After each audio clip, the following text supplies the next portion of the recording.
Last time, we spoke of opening the audio diary and stepping into the experience itself. In this note, we enter the human body as a living mystery. We'll explore the moment of conception through a spiritual lens and the subtle connections between body, soul, spark, spirit, and the source.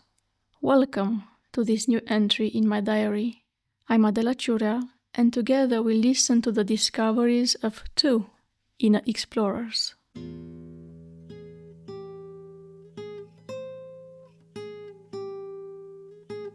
My questions are about the human body today. So the first question is the first direction. Bring in front of you the exact moment before you feel the attraction to the physical body, before the incarnation. What happens? I perceive something, but it's a little bit different. Yeah. Just tell me the first thing that comes. So it's mostly the attraction to the physical world itself, to the state, the physical state of existence, in deciding to want to play, in quotes, the game and the physical plane. Before even becoming a cell or okay. So go before this. Okay, before becoming a soul, you felt the attraction of the physical plane. What happens when you feel this? Just before, what state are you in? and pure light. Mm-hmm. And I love to explore everything. Do you have a conscious? Yes. Okay.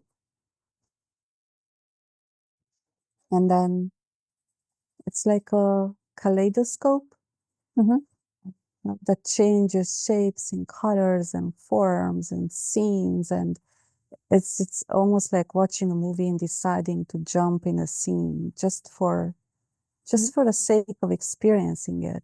Okay. Not necessarily knowing everything that it entails. So that comes as a surprise most of the time. Okay. When you decide to jump into an experience, what happens? It's the integration process. What's the integration process? That's also as if like everything, there's a whole set of rules that gets imprinted somehow. About space, about time, about what a human being understands as the present moment, or past, the future, which these are constructs. They're not even. How do these rules get imprinted?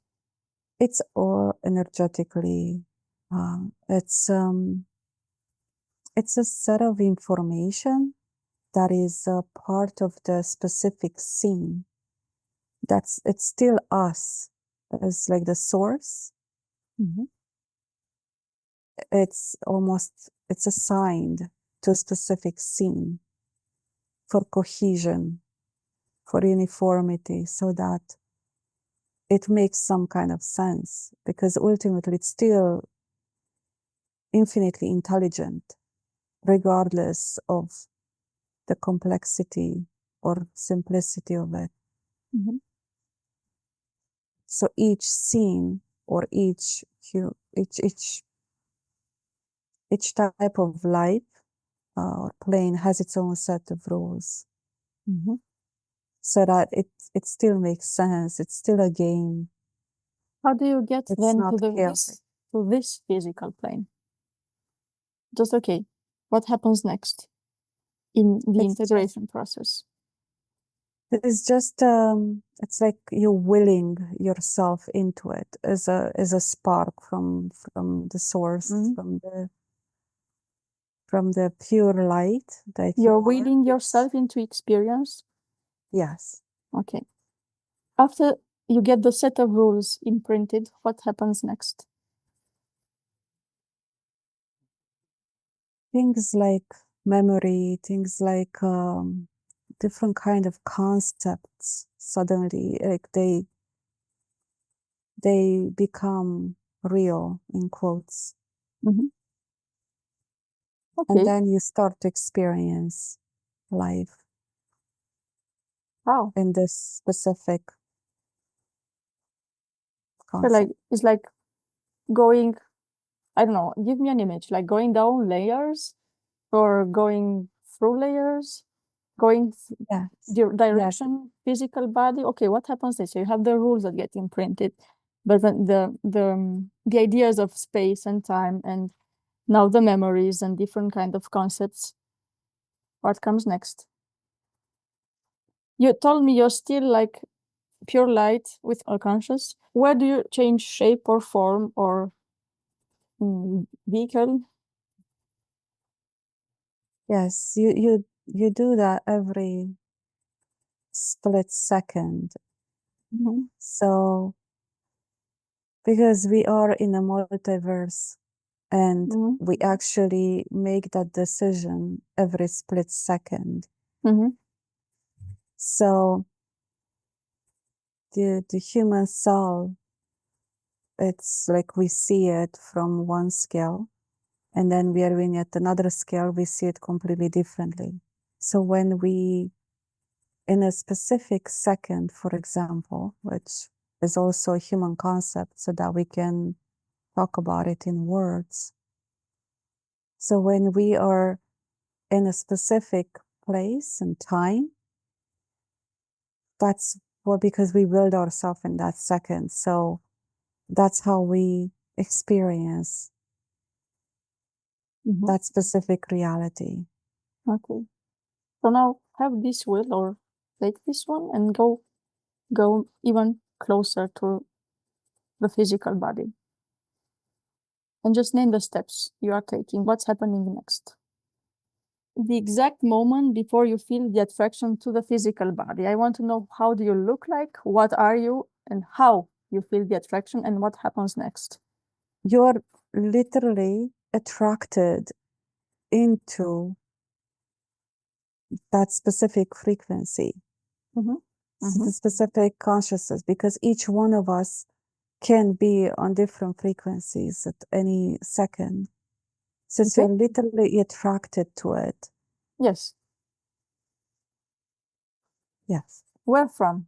I mean, when does the soul pop up?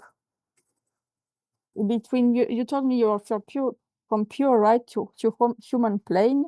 What are the steps? Because there should be like something maybe more, no? It's like the closest comparison. It's like defragmentation of a software to where the whole starts to divide itself, in quotes. There is no real division, but it looks like that. That's how we slowly like move into that illusion of separation, although there is no separation. So suddenly the little spark suddenly thinks that it's a new spark that's not necessarily part of the whole, just for the sake of experiencing the game.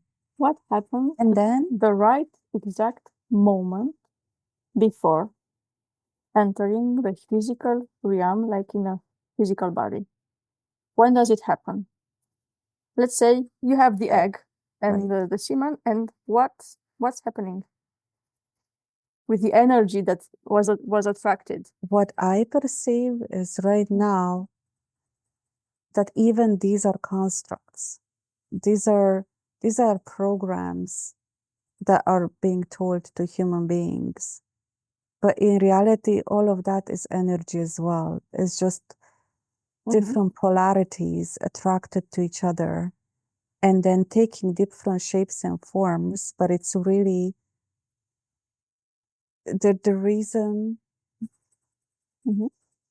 the human mind needs to describe it, it's because of the same illusion of separation. But in reality, it's all energy that just looks to the human eye or feels different to the human touch, that wants to describe a moment like that. But if I'm in the moment, it's all pure energy, wanting to just play and it experience itself. Even what we describe as an electron, or later on as an egg or a spermatozoid. Okay, let's then look it like this. We have mother's energy and the father's energy, right? Okay. And they get together and they create like one energy field, right? That attracts this pure light, this spark of pure light. It's like this?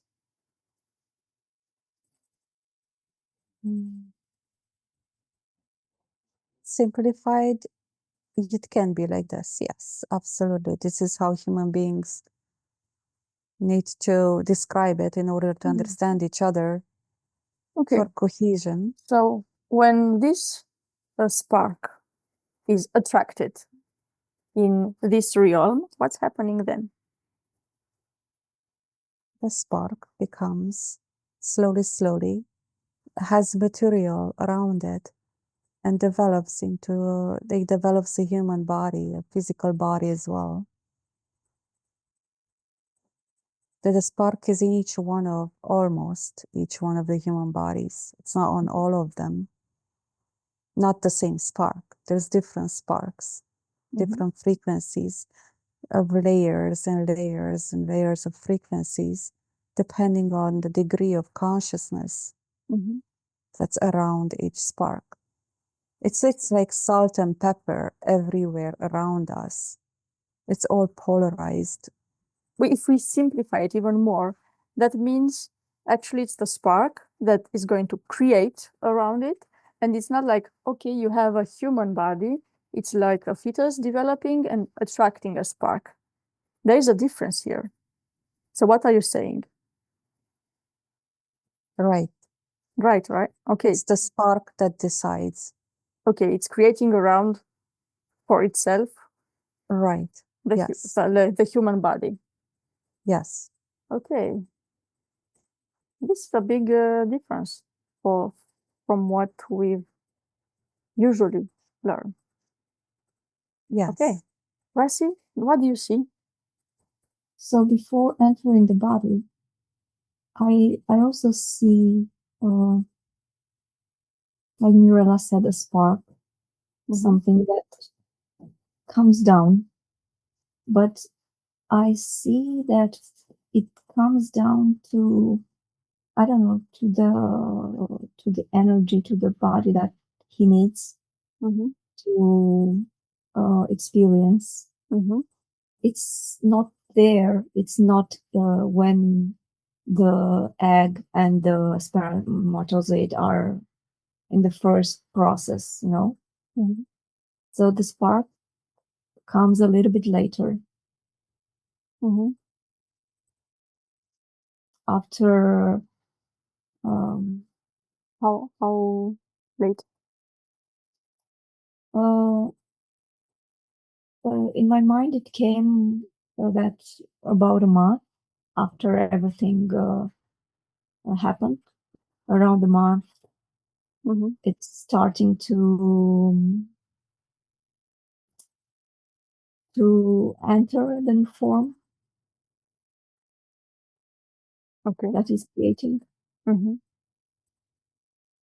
And it started to get acquainted to everything that it's happening inside, and feel and experience all that is around.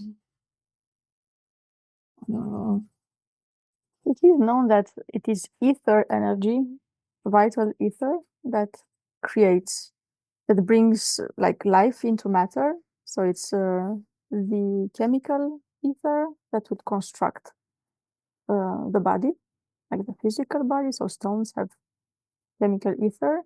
And then you have this vital ether that will bring life. How is this force put into movement? This ether that's connected to life. I would like to also to specify for the earlier question that the spark that Mm. I mentioned, it's not identical with what human beings call a soul. Mm-hmm. So it's the light that's everywhere in every cell and every micro universe. It's infinite in both directions, Mm-hmm. macro and micro, and that infinite intelligence is everywhere, Mm-hmm.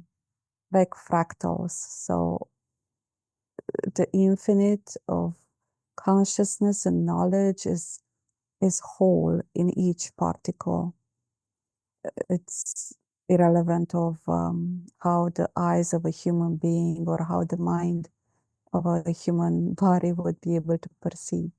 Mm-hmm. So I do see another version, or what the human body we could call another version of another level of consciousness that indeed comes in a later after two cells unite. Mm-hmm. That's another layer, what Vasi described. Mm-hmm. And it's accurate as well. Mm-hmm. And coming back to the ether, it's all movement, the spiral and then the toroidal movement, the universe folding in and of itself. It's a universal movement that's everywhere, at every scale, in every shape, in every form. It's just the human might perceive it as solid or fluid or invisible or colorful or not.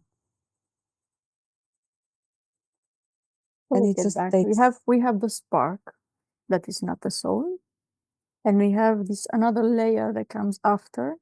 So like 1 month later, after this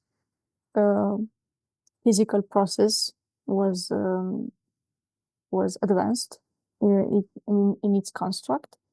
Please explain. Like you have the spark, which is not the soul, and what is this another layer? the spark is part of so it's what we could possibly try to explain in words as the pure light that's everywhere. It's all of us. Yeah. And then the soul is something that human beings they need a word to describe something that's you know, like for example, if you go into semantics, spark and sparklet or inlet, it's usually it's a subdivision of the whole. So we have something that humans describe as a subdivision of the whole. Yes, actually, this ties into the Romanian language. Like we have the word suflu and we have the word suflet.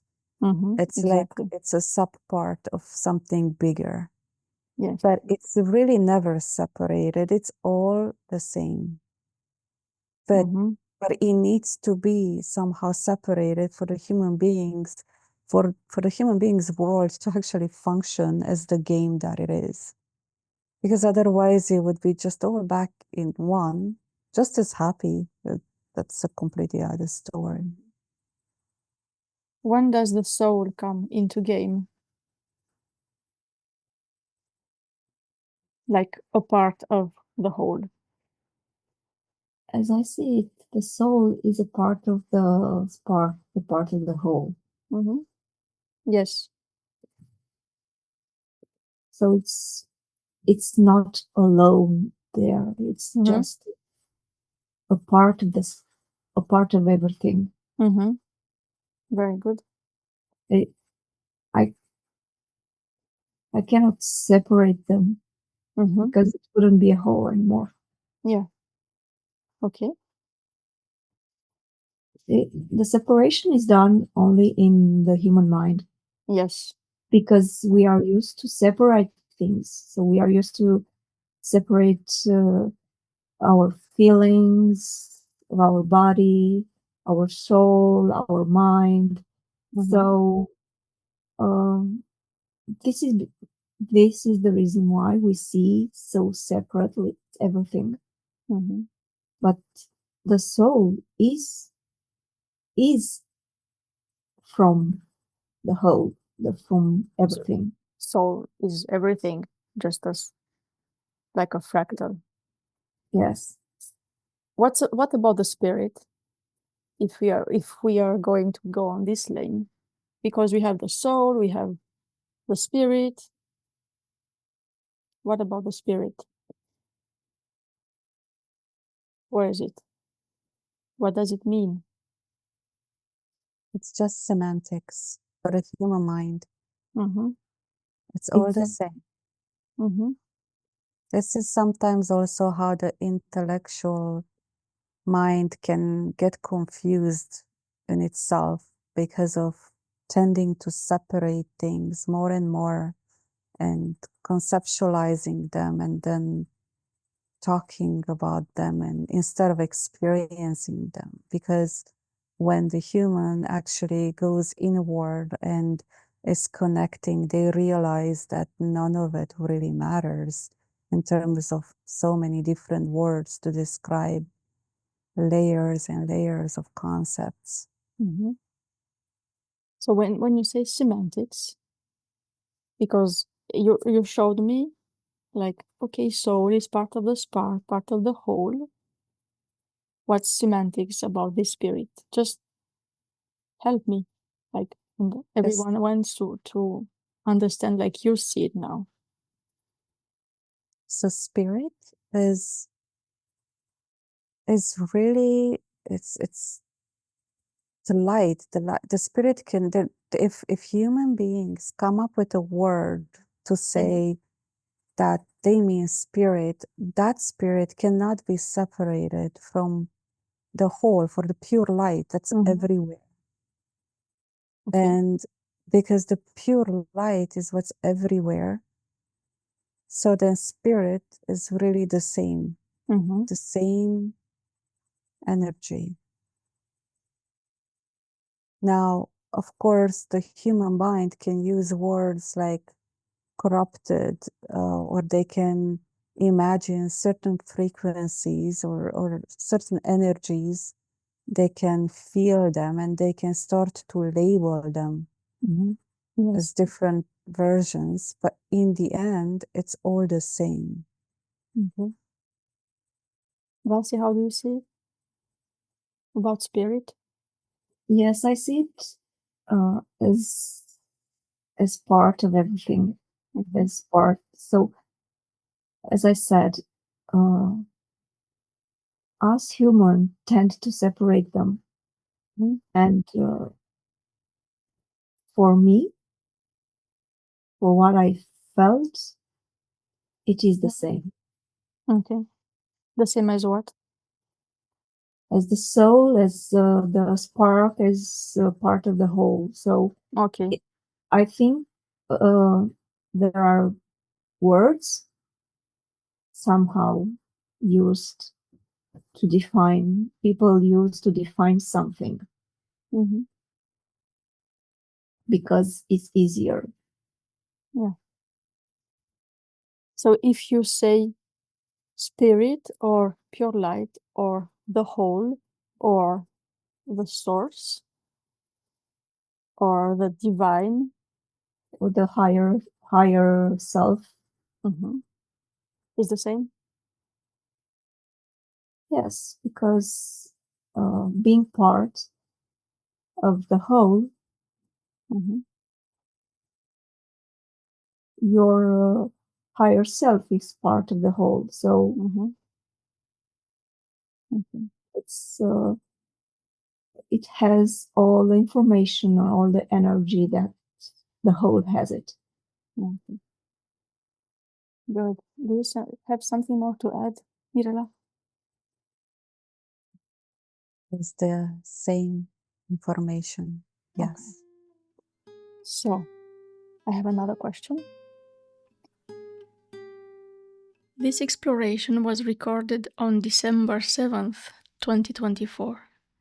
It is part 1 of a conversation that continues in the next note, where we explore how the moment of birth leaves its imprint on the body and how what seems fixed may in fact be surpassed. Until then, let the listening continue inside you.